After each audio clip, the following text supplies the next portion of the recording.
Allah di atas, tidak diyakini Allah di mana-mana. Ini yang jelaskan siapa? Kiai Saleh Dahrak, yang sanadnya Kiai Hasyim Asy'ari kembali kepada beliau. Guru-guru Kiai Hasyim Asy'ari kembali kepada Kiai Saleh Dahrak. Itulah itu. Bicara tentang agama harus ada sanad. Sanad itu apa? Apa yang kita bicarakan dari agama itu kita pelajari dari guru. Guru ini belajar lagi dari gurunya. Guru ini belajar lagi dari gurunya. Begitu seterusnya sampai kepada Nabi besar Muhammad sallallahu alaihi wasallam. Kata Ibnu Sirin, inna hadzal ilma dinun fanzuru amman ta'khuduna dinakum. Sesungguhnya ilmu agama itu adalah agama, maka lihatlah dari mana kita mengambil agama kita, supaya jangan ikut ajaran yang macam-macam. Karena sekarang ini banyak juga ajaran di luar Ahlus Sunnah wal Jamaah.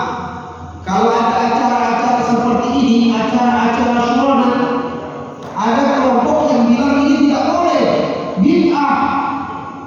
Ada yang bilang begitu, haram. Makanan yang kita makan ini tidak boleh dimakan, haram. Karena Nabi tidak buat. Banyak ajaran seperti itu sekarang. Tadi Kiai baca doa, kiriman Al-Fatihah kepada orang yang sudah wafat.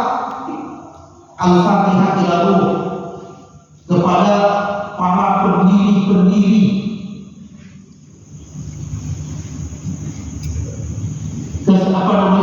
paguyuban Ekuando yang sudah meninggal.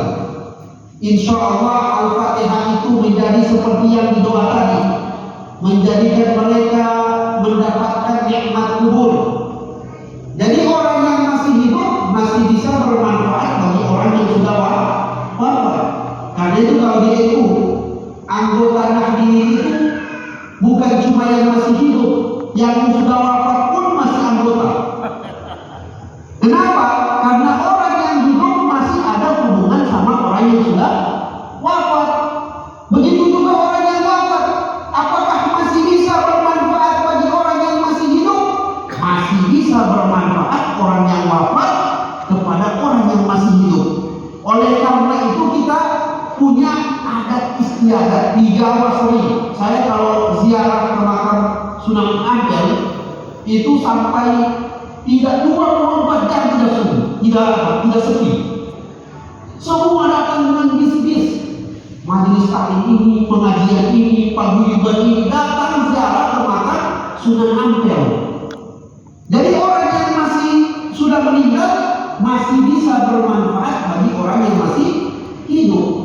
Buktinya apa? Kita pernah dengar peristiwa Isra wal Mi'raj.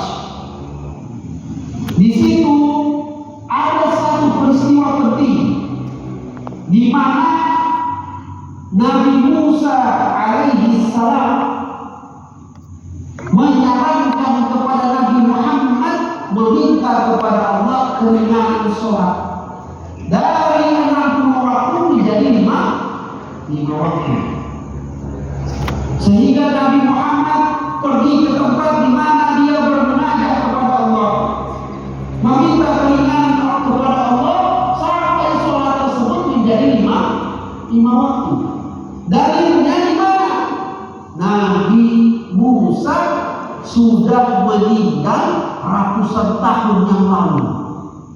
Nabi Musa sudah meninggal ratusan tahun yang lalu, tapi dengan izin Allah masih bisa bermanfaat bagi umatnya Nabi Muhammad sallallahu alaihi wasallam. Jadi antara orang yang masih hidup dengan orang yang sudah wafat masih ada terjadi hubungan, masih bisa kita beri manfaat. Karena itu paling sering doa tasyakuran, kirim Al-Fatihah, kirim bacaan tahlil kepada siapa? Kepada keluarga kita yang sudah wafat. Kalau sebelum Ramadan ada acara apa namanya, Ki? di Sya'ban itu sering digawe ruangan, acara ruangan, dikumpulkan semua, dibaca satu-satu. Keluarga kita yang sudah meninggal dikirimkan dalam Fatihah sebagai hadiyatan wasilah wa rahmatan nazilah. Ini semua merupakan adat istiadat yang sesuai dengan agama. Jadi harus dipertahankan. Termasuk acara syurana atau acara satu Muharram.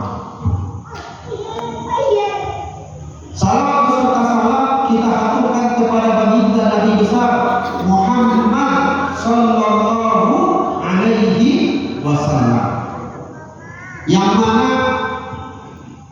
satu Muharram ini kenapa diperingati sama umat Islam? Kenapa umat Islam memperingati satu Muharram? Jawabannya karena satu Muharram berkaitan dengan seseorang yang paling mulia. Karena itu kita peringati satu Muharram.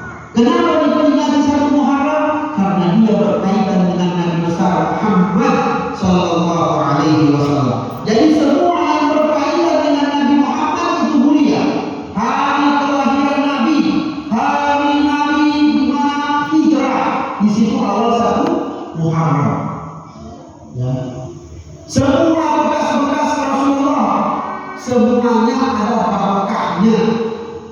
Oleh karena itu kita kalau di Ahlus Sunnah wal Jamaah ada istilah tabarruk atau ambil berkah. Dari mana itu? Dari sahabat. Disebutkan dalam hadis Rasulullah sallallahu alaihi wasallam, "Idza tawadda'a as-sahabatu kanu yatasabaquna alaihi." Rasulullah kalau wudu, air wudunya Nabi tidak sampai ke tanah. Kenapa air wudunya Nabi tidak sampai ke tanah? Para sahabat saling berebut, ambil air wudunya Nabi, ambil berkah. Karena itu sering kita lihat kalau ada makanan boleh, orang saling merampas, mau ambil itu bukan karena makanannya. Mungkin kalau nasi kuning bisa tiap hari kita makan, mungkin kalau telur bisa kita dapat di pasar, tapi karena maulid, karena keberkahan di acara tersebut yang menaungi makanan tersebut, sehingga orang saling berebut untuk mengambil makanan tersebut. Apa itu barokah? Barokah itu menurut ulama ziyadatul khair, tambahan kebaikan. Jadi itu tadi kita baca tahlil, baca Al-Fatihah, kita sebut nama Nabi, insya Allah berkah turun. Makanan yang ada di sekitar itu insya Allah kena berkahnya. Kita makan, makannya udah sebalik. Kenapa? Karena insya Allah ada barokahnya itu makanan. Apa itu barokah? Ziyadatul khair, tambahan kebaikan. Makanan yang fungsinya hanya mengenyangkan, insya Allah ada barokahnya, bisa bikin kuat ibadah, bisa bikin tenteram hati, bisa bikin sehat, bisa bikin taat kepada Allah. Semuanya disebabkan wasilah daripada makanan yang kita makan ketika acara satu Syurana. Itu makna dari acara yang kita lakukan ini, dan itu ada dasarnya dalam agama. Jadi bukan cuma sekedar ini adat istiadat Jawa misalnya, atau adat istiadat paguyuban misalnya. Tidak, semua yang kita lakukan mempunyai asas dalam agama. Oleh karena itu kita rayakan ini, kita rayakan tahun baru Islam. Kenapa? Karena dia berkaitan dengan makhluk yang paling mulia, yang dikatakan tentang beliau, ma'ulikatid dunya illa li ajlih. Tidak Allah ciptakan dunia ini, tidak diciptakan oleh Allah dunia ini kecuali untuk menampakkan kemuliaan Nabi besar Muhammad sallallahu alaihi wasallam. Tahun baru ini berkaitan dengan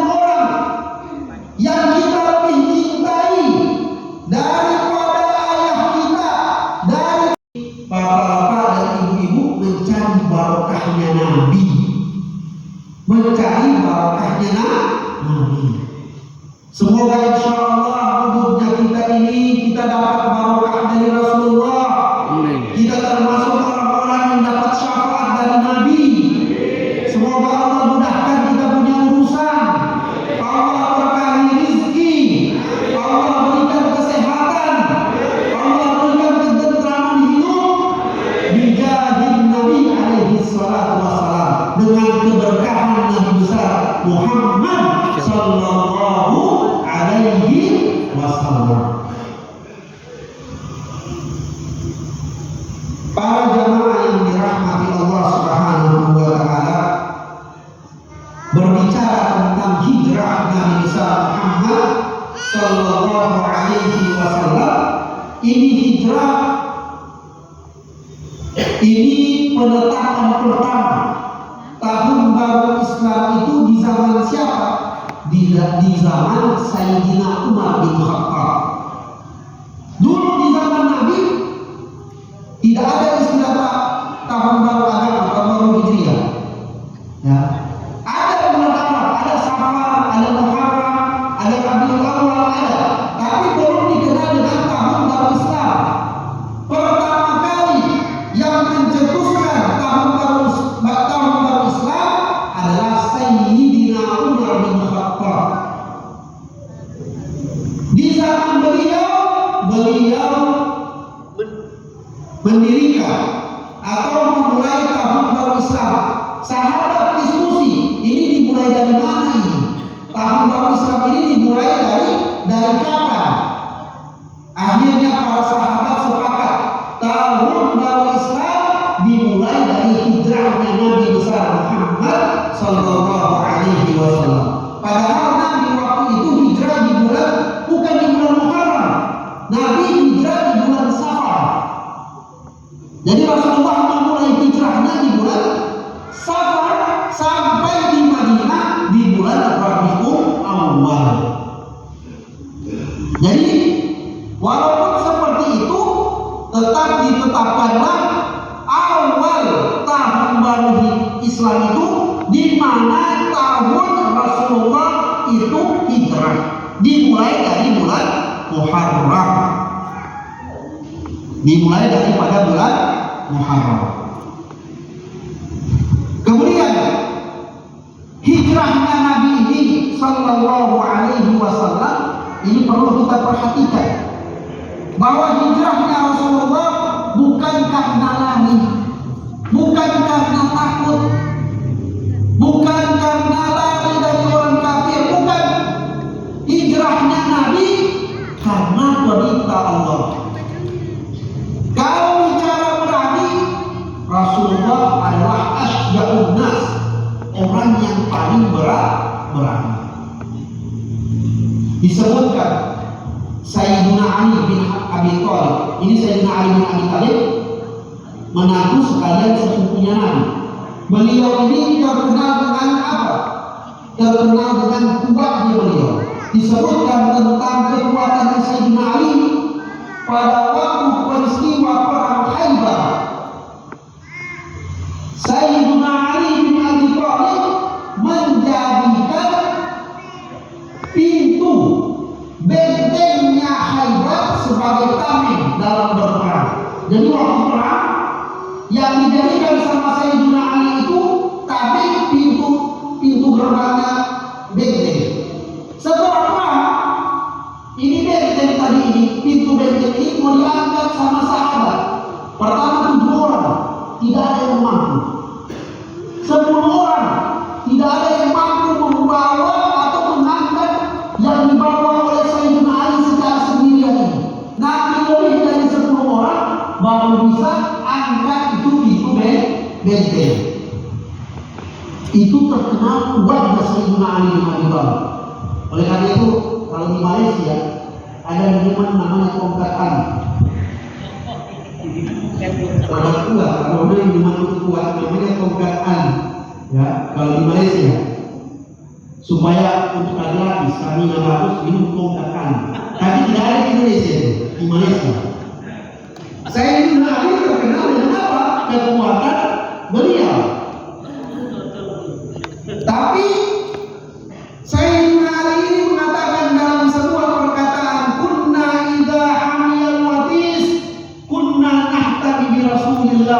sallallahu alaihi wasallam, wa huwa akramu minal kuffar. Katanya Sayyidina Ali, kalau sudah perang yang dahsyat, kalau sudah berkecamuk di perang, kami berlindung di belakangnya Nabi besar Muhammad sallallahu alaihi wasallam. Dan Nabi Muhammad adalah orang yang paling dekat dengan musuh. Itu Rasulullah sallallahu alaihi wasallam. Jadi ini yang perlu kita tegaskan pertama, bahwa hijrahnya Nabi itu karena perintah Allah, bukan karena Nabi takut, bukan karena Nabi lari dari kafir Quraisy. Karena Rasulullah terkenal dengan keberanian beliau. Rasulullah pertama dakwahnya sembunyi-sembunyi, bukan karena takut, tapi karena perintah Allah. Di sini kita lihat bahwa Rasulullah mengajarkan kepada kita dakwah itu bil hikmah. Kalau kita dakwah di masyarakat, kalau itu menjadi adat istiadat masyarakat dan tidak bertentangan dengan syariat, jangan itu terus yang kita hantam, itu terus yang kita larang. Padahal ada yang lebih penting yang harus kita jelaskan ke masyarakat. Banyak muncul sekarang, oh jangan pakai wayang, jangan pakai gamelan, jangan pakai ini, karena Nabi tidak buat. Ada seperti itu. Nah, Wali Songo dulu waktu dakwah, mereka tidak langsung serta-merta menentang adat istiadat masyarakat, tapi yang diajarkan terlebih dahulu apa? Hal-hal yang berkaitan dengan akidah terlebih dahulu, tentang tauhid. Bahkan sebagian daripada Wali Songo menjadikan adat istiadat ini sebagai sarana dakwah. Di sini kita lihat Rasulullah, padahal Rasulullah mampu dengan keberanian beliau untuk berdakwah secara terang-terangan, tapi karena perintah Allah, Rasulullah dakwanya sembunyi-sembunyi. Setelah beberapa waktu, kemudian Rasulullah dakwah terang-terangan dengan apa? Dengan beliau naik ke atas bukit, kemudian mengatakan, wahai kaum Quraisy, wahai Bani Fulan, jika saya katakan kepadamu di belakang gunung ini ada musuh, apakah kalian percaya? Kata mereka semuanya, iya kami percaya. Kenapa? Karena mereka tidak mengenal dari Nabi kecuali kejujuran. Tidak pernah Nabi itu berbohong, tidak pernah Nabi itu berdusta walaupun bercanda walaupun sedikit pun, sehingga mereka gelar Rasulullah dengan Al-Amin. Sehingga mereka semua sepakat ketika itu menjawab, iya kami percaya kepada wahai Muhammad. Kemudian apa katanya? Rasulullah sallallahu alaihi wasallam, maka saya mengajak kepada kalian untuk bersaksi tidak ada Tuhan selain Allah. Kemudian apa yang dikatakan oleh Abraham? Tabban laka ya Muhammad. Artinya kalau bahasa Jawanya ini apa? Istilahnya brengsek kalau bahasa kasarnya kan? Ya, dicaci maki Nabi Muhammad, maka turunlah ayat tabbat yada abi lahabin wa tab ma aghna anhu maluhu wa ma kasab sayasla naran zata lahab wa imra'atuhu hammalatal hatab. Jadi perempuannya sebagai pembawa api kayu di neraka, kayu api neraka. Kenapa? Karena waktu di dunia namanya Ummu Jamil. Ummu Jamil ini merupakan istri dari siapa? Daripada Abu Lahab. Di mana Rasulullah lewat, di situ dia taruhkan duri. Di mana Nabi lewat, selalu dia taruhkan duri, supaya Rasulullah tertusuk duri. Tidak ada, kalau orang kita bilang busuk hati, tidak ada baiknya dia sama Nabi besar Muhammad sallallahu alaihi wasallam. Maka ketika ujian ini bertubi-tubi, datanglah perintah Allah kepada Rasulullah untuk berhijrah. Jadi hijrah pertama itu ketika hijrah ke Habasyah. Tapi hijrah kedua itu ketika Rasulullah hijrah Madinah, yang pada waktu itu namanya adalah Yathrib. Nah, di sini perlu kita tekankan bahwa hijrahnya Nabi karena perintah Allah, bukan karena takut daripada kafir Quraisy.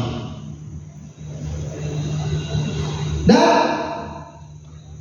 Rasulullah Shallallahu Alaihi Wasallam merupakan makhluk Allah yang paling mulia, paling agung, paling mulia secara mutlak, lebih mulia daripada seluruh para nabi dan malaikat.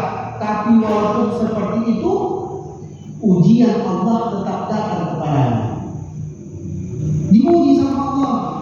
Rasulullah sholat dibuangkan kotoran hewan.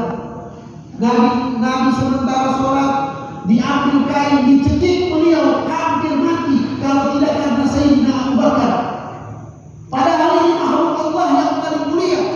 Nah, kita hikmahnya kita kembali kepada diri kita masing-masing. Rasulullah saja makhluk Allah yang paling mulia dipuji oleh Allah, apalagi kita, apalagi kita hamba yang lemah ini. Kata Rasulullah, asyaddul bala al-anbiya, yang paling dahsyat balanya itu para nabi. Summal amsalu fal amsal, kemudian orang di bawah derajatnya, kemudian orang di bawah derajatnya. Yu'tala syakhsun ala hasabi dini, maka setiap orang diuji berdasarkan kekuatan agamanya. Semakin besar ujiannya berarti semakin kuat agamanya. Jadi jangan kita khawatir kalau sedikit-sedikit, kadang kita ini kalau ada kena ujian atau musibah kita kait-kaitkan dengan hal-hal yang misalkan jangan sial, jangan tidak baik, kenapa begini, padahal ujian ini itu adalah kesempatan bagi seseorang supaya derajatnya tinggi bagi Allah Subhanahu wa taala. Oleh karena itu kata para sufi apa? Nuzulul bala a'yadun lil muridin. Datangnya bala itu bagaikan hari raya bagi orang-orang yang mencari ridho Allah. Berkaitan dengan sanah ini, tahun baru Islam, mungkin di tahun yang lalu kita kurang sabar dalam menghadapi ujian. Insya Allah kita doa sama Allah, ya Allah, di tahun baru ini semoga lebih diberikan kesabaran, lebih diberikan kekuatan dalam ketaatan kepada Allah Subhanahu wa taala. Karena seyogyanya musibah itu adalah kesempatan bagi kita untuk meningkatkan ketakwaan kita dan keimanan kita kepada Allah Subhanahu wa taala. Bapak dan Ibu yang dirahmati Allah Subhanahu wa taala, insya Allah pada akhirnya kita doa sama Allah Subhanahu wa taala, semoga di tahun baru ini Allah jadikan tahun yang penuh barokah, tahun yang insya Allah segala apa yang kita perbuat dari urusan dunia dan akhirat dimudahkan oleh Allah, diberikan kekuatan dalam ketaatan, ditetapkan hati kita dalam iman, ditetapkan hati kita dalam taat, dijadikan anak-anak kita anak-anak yang soleh, dijadikan keluarga kita keluarga yang dipenuhi dengan ketaatan kepada Allah Subhanahu wa taala, dijadikan usaha-usaha kita usaha-usaha yang beruntung, usaha-usaha yang insya Allah mendekatkan diri kita kepada Allah Subhanahu wa taala dengan barokahnya Nabi, dengan barokahnya orang-orang soleh, dengan barokahnya para wali Allah. Al-Fatihah ala hadhihi niyyah wa kulli niyatin salihah wa ila sayyidina Muhammadin sallallahu alaihi wasallam, thumma ila ruh Syekh Ahmad Ar-Rifai wa Syekh Abdul Qadir Al-Jilani wa Syekh Abdullah Al-Harani wal Habib Idrus bin Salim Al-Jufi wa Ki Hashim Ash'ari wa Ki Khalil Bangkalan wa ulama'ina wa mu'allimina wa silsilatil ulama nahdatil ulama ila sayyidina wa habibina wa syafiina Muhammadin sallallahu alaihi wasallam ila Nabi alaihi salatu wasallam. Al-Fatihah.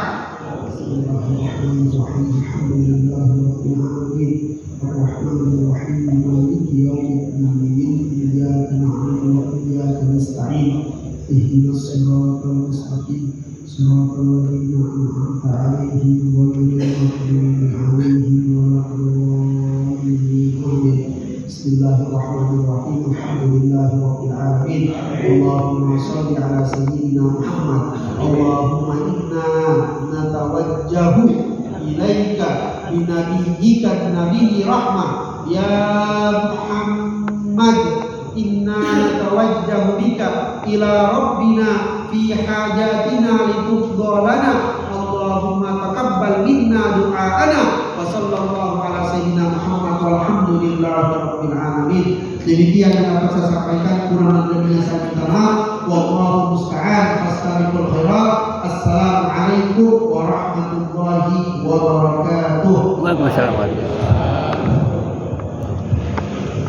Bapak Ibu hadirin yang dimuliakan, demikian tausiah ceramah ya.